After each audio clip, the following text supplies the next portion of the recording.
Welcome to the Workamper Show, a podcast devoted to helping you discover how to finance your RV travel dreams. I'm Steve Anderson, the president of Workamper News. Each one of our episodes will either introduce you to people who are already living the RV lifestyle or to opportunities to work short-term jobs. You'll also learn how to hit the road the right way and make the most of every opportunity. Now let's turn over today's show to your host, Greg Gerber. Thanks, Steve. Today's episode will feature two interviews recorded at the Workamper Rendezvous a few months ago in Heber Springs, Arkansas. This episode is sponsored by the National RV Training Academy in Athens, Texas. The Academy's one-week live training or home study course will teach you everything you need to know to fix about 80% of the problems people experience with their RVs. You can also sign up for additional training to become an RV inspector, campground technician, or to provide mobile RV service.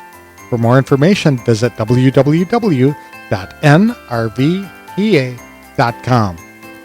My first interview is with Clay Adam, who lives near Austin, Texas. He's been a registered nurse paramedic for many years until he was caught up in some downsizing at his company. And in looking for a new job, Clay wound up transporting RVs from manufacturing plants in Indiana up to Alaska. During those long drives, he listened to podcasts and learned about workamping, so he decided to give it a try. His first assignment was last summer, and he'll be up in Alaska again this spring, working for a grocery store that hires work campers to support the explosion of people drawn to the region known for its fishing. While bagging groceries and working in a deli, he learned of the need for a volunteer paramedic in the community, so he did that too. During the off-season, he completed training to become a registered RV technician and certified Level 2 RV inspector. Clay talks about the fun he has had spending a summer in Alaska, how he's hoping it leads to something more permanent this year. He also describes his current fifth wheel and why he selected it to support the RV lifestyle. However, he also explains why he's considering upgrading to a motorhome. Clay describes some of the items that still remain on his bucket list, and he explains why he likes work camping for the community aspect of hanging out with like-minded adventurers. To tell his story in his words, please welcome Clay Adam to the show. Thanks for joining me today, Clay. I appreciate it. Tell me, where are you from? I'm from Austin, Texas, actually just outside of Austin in Dripping Springs, about 20 miles west of Austin. Now, how long have you been there? I have been there since 2000, moved up from Houston, or southwest of Houston. My family's down in a small town called Wharton, and I ended up in Austin for a job. And what do you do for work? So I'm a registered nurse, paramedic, and I also was in the pharmaceutical industry for about 20 years doing research. Oh, wow. That was my primary career up until 2018, at which time I was laid off, and with all the mergers and acquisitions, we went through 7 or 8 of them, and I survived that. And then in January of 18, I became a victim of it. So, but it was a great career, and got to travel. I've been all over the world: Africa, India, Russia, China, Australia. I've been pretty much to every cool. continent, just about. So. And so now you're full-time RVing? So now I'm just about full-time RVing. I just finished a work camper assignment in Alaska, and I'm actually going to be heading back there again next year in April, and we'll be there through September of 2020. What did you do in Alaska? So I initially found the work camping group, Workamper News, and I was actually transporting RVs out of Indiana to dealerships all over the U.S. And, of course, during the long drives, I was listening to podcasts.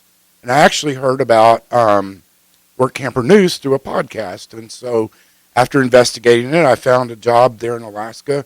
That had been my go-to place for a long time on my bucket list. And I ended up finding a job in a small town on the Kenai Peninsula called Cooper Landing. It's where many people from around the world travel to fish for sockeye or reds. And it's a town of 290 people that explodes to about 10,000 during the summer. Wow. Fishing season, the season opens around the middle of June and goes through the end of August. And so I got a job there at a small family-owned grocery store that also had a deli. We sold fishing equipment, camping equipment. And sandwiches. And sandwiches, yes, we did. And pizzas. Okay. Made lots of pizzas. And I served a ton of ice cream. And did that for the summer. And when I first got there, being a paramedic, I ran into some people that they did not have anybody really qualified. They had the equipment on their ambulance, but they didn't have anybody qualified. So I ended up working on and they had actually posted an ad in Workamper News, and which I got when I first got there, but I already had this other job lined up. And so it was a volunteer position. And so I ended up doing that while I was there. And, they said they weren't that busy. And I think they had made like 15 calls since the beginning of the year. And I think the first call I made in the end of April was call number 16.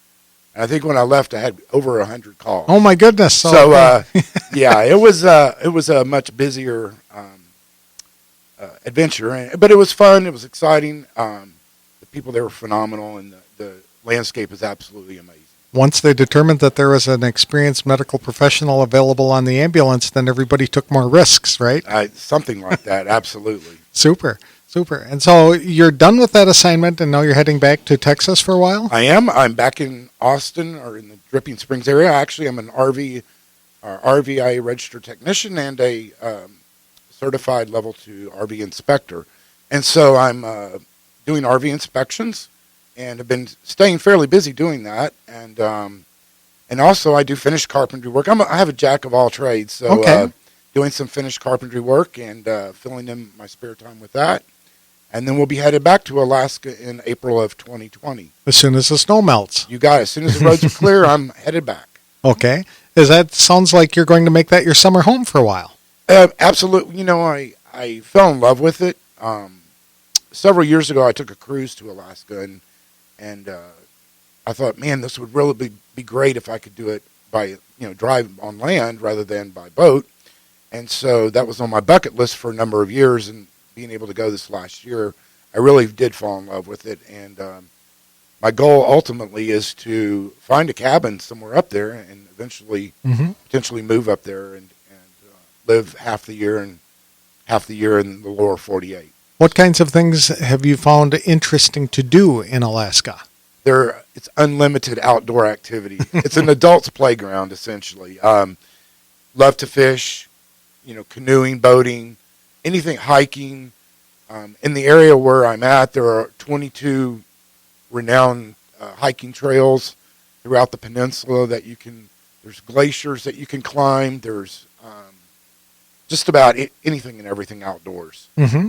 Absolutely. Very good. I remember one of my favorite commercials of all time was promoting Alaska, and it had two guys in fishing vests that were standing outside of the water, but they were saying, and behind them, the salmon were jumping out of the water, and they were saying that it's way too cold in Alaska. Don't come here. The fishing is lousy. Exactly. And literally, at 12 midnight, when fishing season opens, there's at least 1,000 people every couple of feet along the banks of the river. Okay. As soon as it opens on the initial night, it's I've never seen anything like it in my life. That's nice. And but I saw a ton of black bears, brown bears, moose, caribou, eagles, tons of eagles, tons of eagles. Yep. So if you're an outdoors person, Alaska is a place you need to put on your bucket list and spend a little time. And that's what I think would be great about work camping, is because you were there for an entire summer. Absolutely. So you had plenty of time to really get to know Alaska and go out and see some of those things.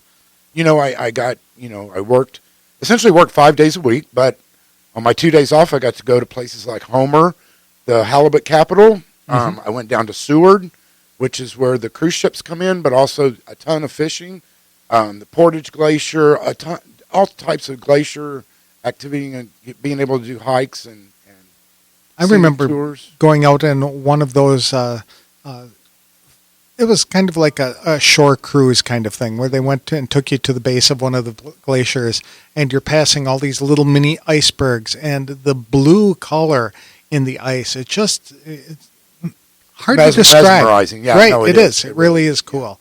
And what's amazing is you're seeing just the tip of it above the water, and then below the water, it's significantly bigger. Oh, absolutely. Right. Yes. Yep. Right.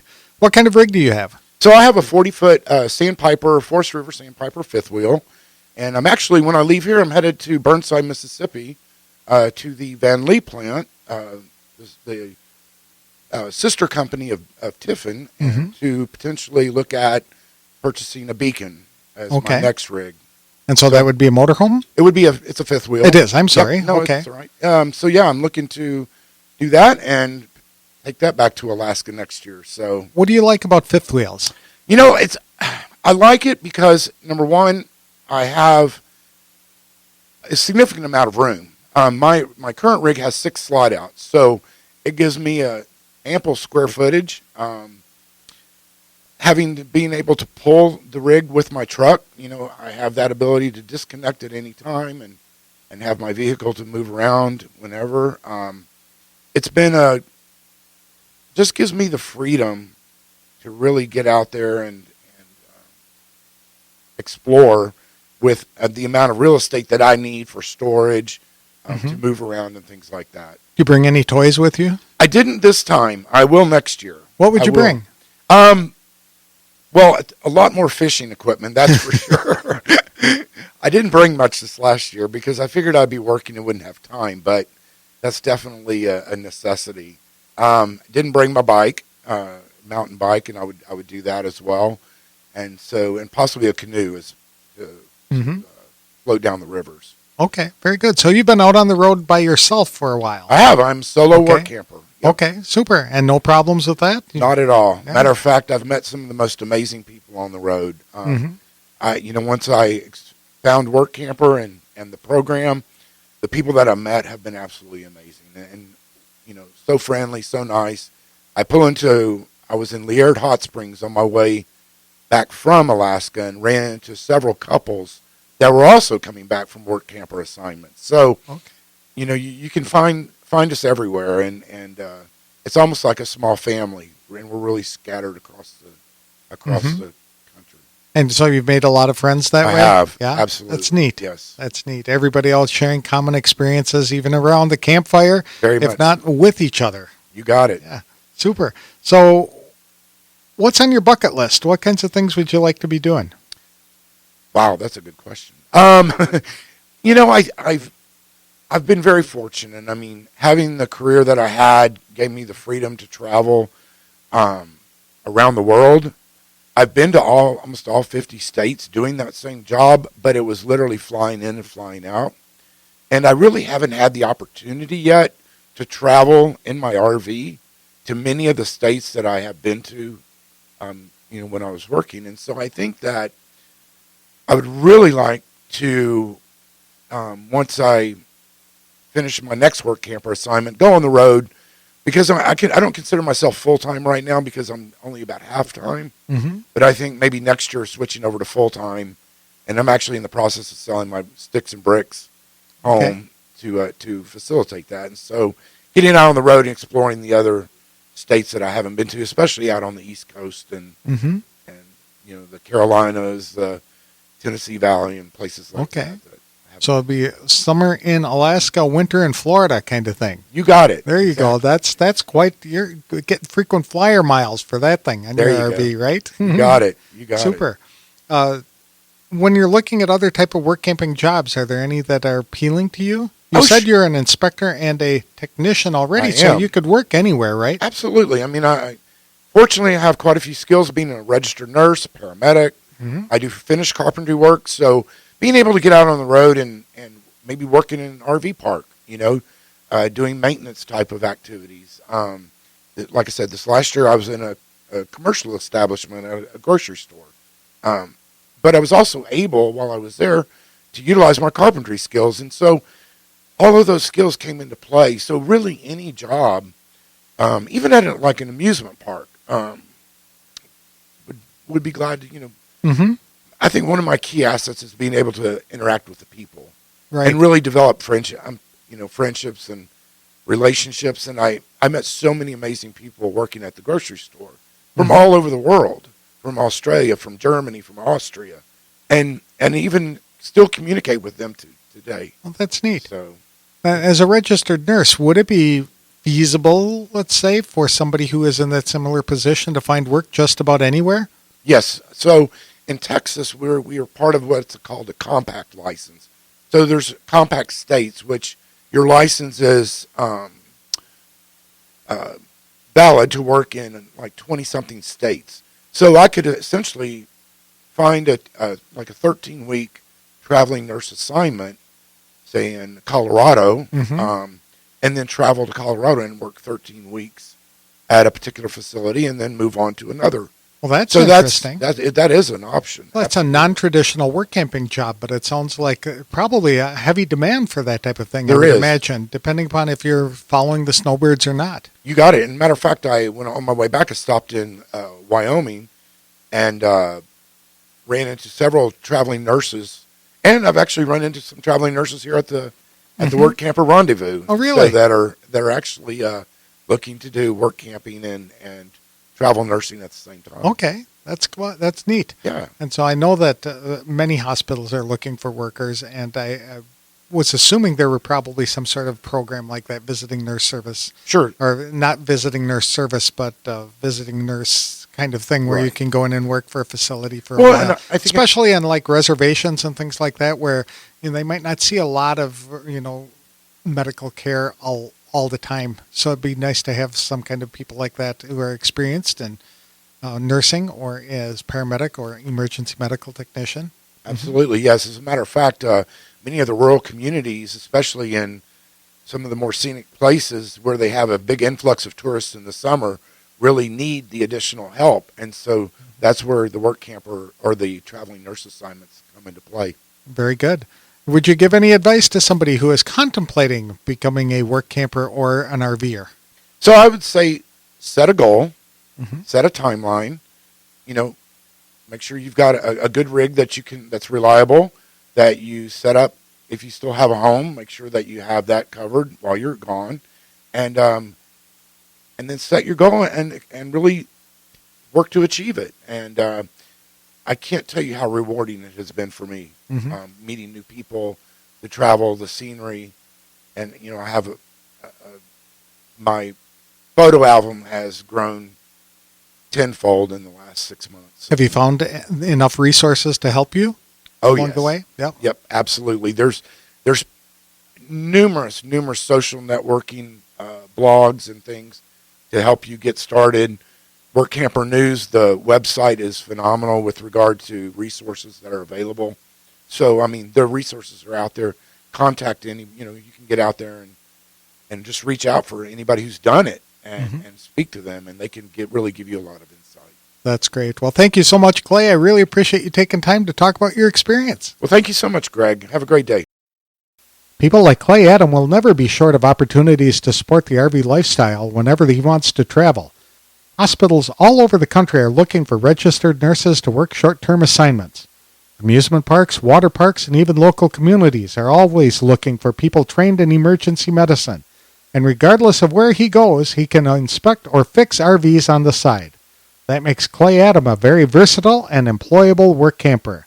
He offered some great advice for people contemplating the RV and work camping lifestyle. That is to set a goal, develop a timeline, select a good rig to support them on the adventure, and just launch. It's just a matter of taking that first step toward the goal. Like Clay said, Workamper News can help connect you to the resources you need to make your dream a reality. Speaking of dreamers, the next couple I interviewed has been RVing for 43 years, and now that he is retired and she plans to retire later this year, they're looking at work camping as a way to finance their travel adventures and a way to catch fish, really big fish, they said.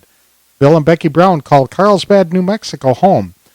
They are in the process of selecting a suitable fifth wheel to give them a semblance of home while on the road. To prepare for their journey, Bill has completed his certification to become an RV inspector. However, Bill is also looking to hire himself out to transport RVs from Elkhart to dealers wherever they may be located. They talk about places they'd like to visit, and they stretch from one coast to the other. Even though Becky is still working, they're getting familiar with the work camping lifestyle by serving as a camp host at a nearby campground. They are really looking forward to traveling with their 8 grandchildren. To share their dream with the rest of us, please welcome Bill and Becky Brown to the show. Thanks for joining us, Bill and Becky. I appreciate it. Tell us a little bit about yourself, where you're from, and things like that. Well, my name's Bill Brown, and we're actually from Carlsbad, New Mexico. We've lived there for about 22 years, We moved from a long distance. We come from Hobbs, which is only 70 miles from Carlsbad, and we've lived in Hobbs for almost 30 years. Yeah, almost 30 years. Okay. Well, that's neat. Hello? Yeah, that's very cool. So you got into RVing. How long have you been doing that? Well, I think we started RVing right after we got married, which has been 43 years ago. And so we had 2 small children, got a little bitty 20-footer, went to the mountains, and we've done a lot of fishing along with the RV. Oh, nice. What kind of fish do you like to catch? Big ones. Big ones. Anything that'd get on the hook. Okay, that's nice. Super. And so you typically take your RV from Carlsbad and you go up to the mountains of New Mexico? Well, yeah, New Mexico. We've actually been through quite a few of the states and everything with it. We've had probably 6 or 7 different RVs, anywhere from a small tongue type up to a Class A. Okay, very good. And what kind of RV do you have now? We have a 5th wheel. A 5th wheel. And why'd you pick a 5th wheel? Well, we decided when we heard about Workamper and decided to follow along with them, we decided to look for something that we'd be comfortable living in from now on.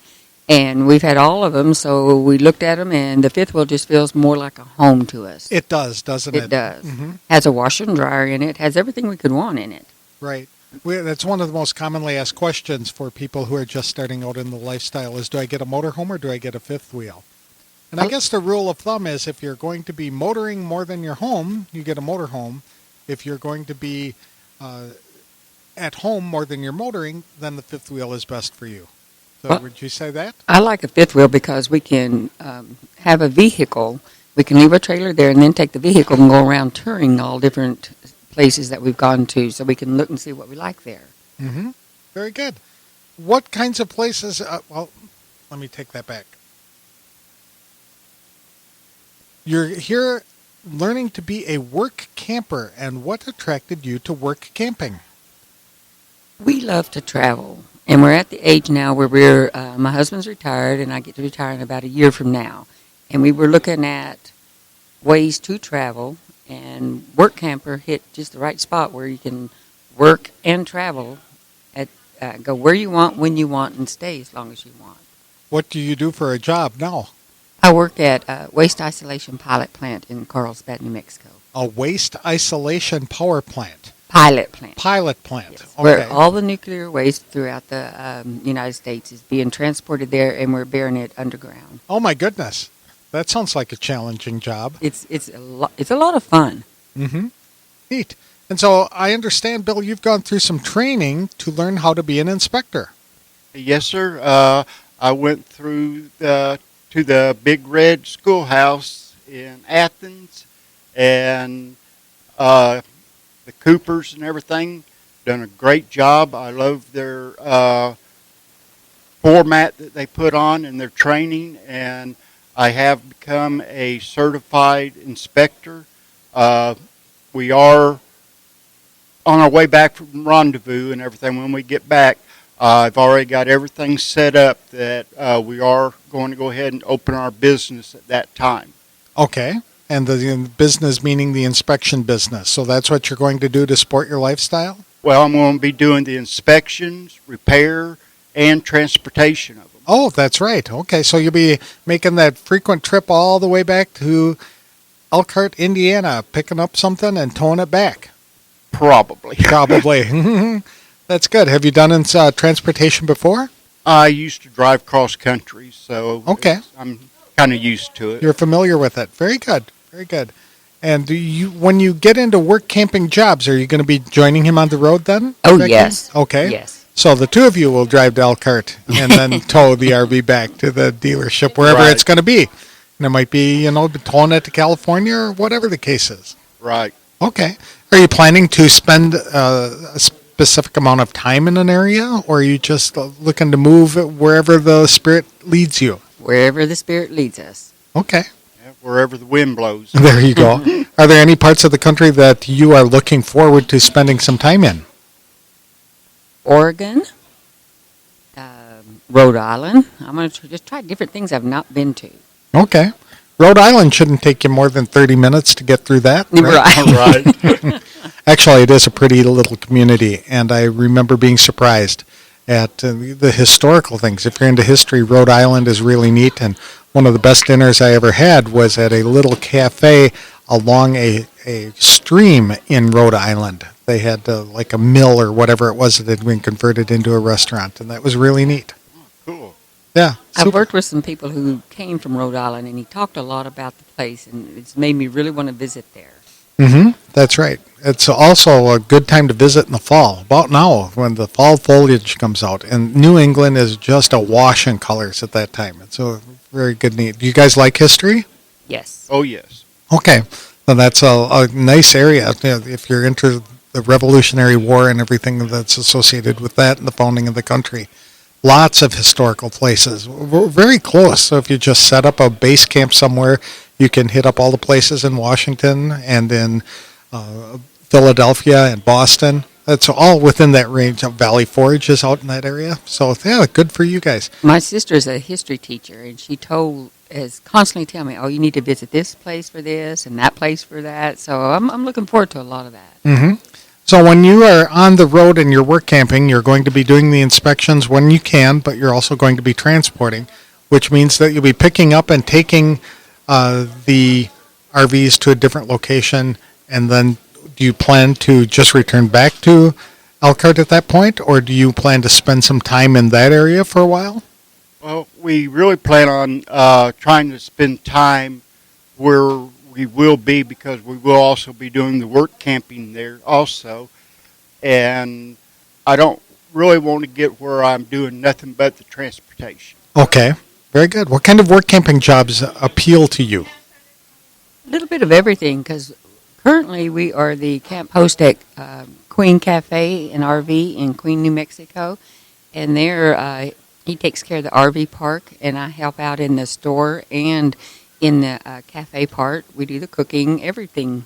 We've done a lot of different stuff and very interested in it all. Okay, very good. So that's the kind of thing that just pretty much working at a campground. Yes. Correct. Okay, super. In the 40-plus years that you've been RVing, have you encountered any challenges?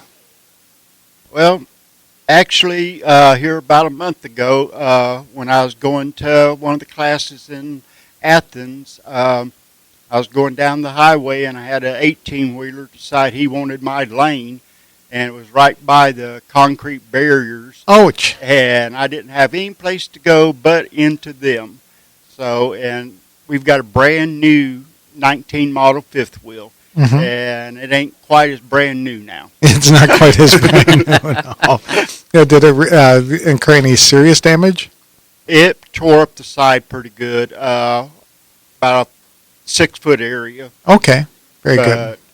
The guy never did stop. He never did slow down. Oh, wow. He just kept on going, and it was during rush hour, and I had people sliding all over the place behind us, trying to keep from a major wreck. Mm-hmm. Wow. Well, that's good that you avoided one of those. Right. Yeah. Have you had any fun experiences or memories that you remember while RVing? Tons of fun. You have to live in a hole if you can't get out there and have some fun while you're camping. I agree. We meet a lot of people, have a lot of fun, make new friends, and we try to get back together with them as much as we can. What kinds of things have you done with your children when you've been camping?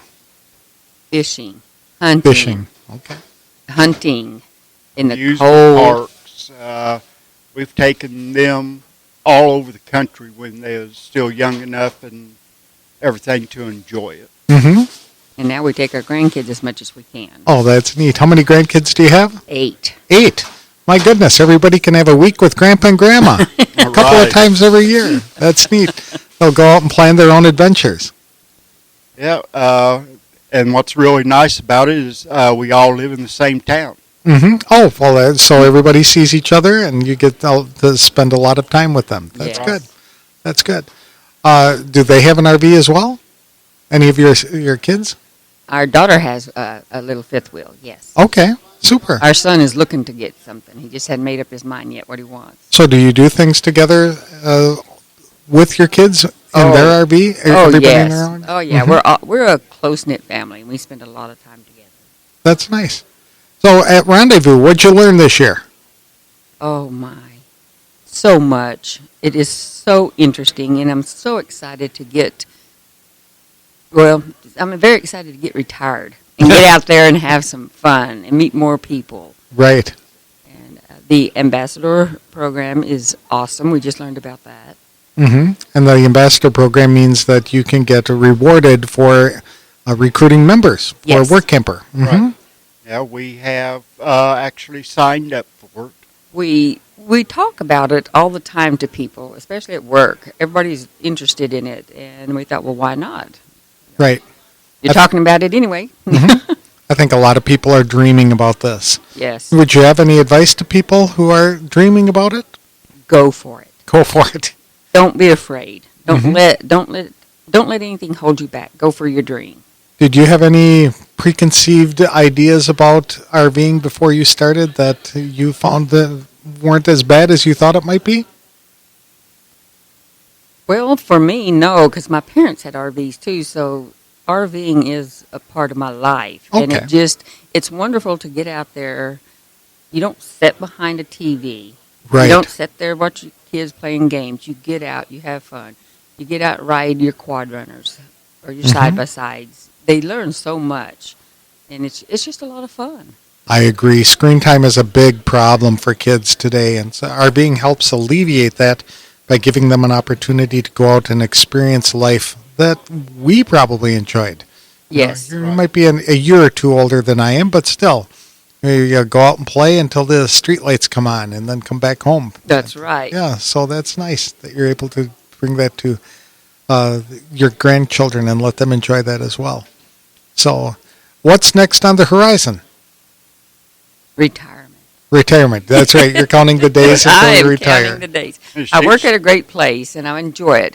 But I also want to be able to just to have the freedom, not have to get up at 4 o'clock every morning to go to work at 5. That's right. That would be hard. It's hard. Mm-hmm. Super. Well, thank you very much, guys. I really appreciate you taking time to talk to us about your experience, and I wish you the best of luck. Thank Thank you.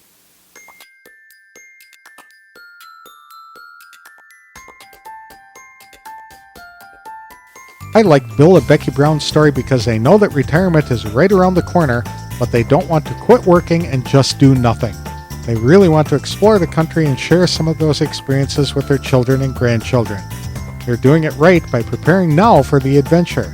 They're creating a plan and getting the training they need to ensure they can manage being on the road full time, taking advantage of work camping opportunities before they are retired, and taking classes to learn about how their RV works and what to do when it doesn't will help them to enjoy a successful experience wherever the spirit moves them.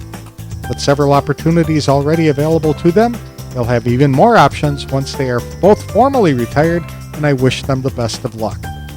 Workamper News is a magazine and online publication that connects RVers to full and part-time jobs around the country. Whether it is running a business from your RV or working short-term jobs for a variety of employers, Workamper News can give you information to help you plan a course to live your own dream and get you on the road faster than you thought possible. For more information about opportunities to live, work, and play in your RV, visit www.workampernews.com. This episode is sponsored by the National RV Training Academy in Athens, Texas. The Academy's one-week live training or home study course will teach you everything you need to know to fix about 80% of the problems people experience with their RVs.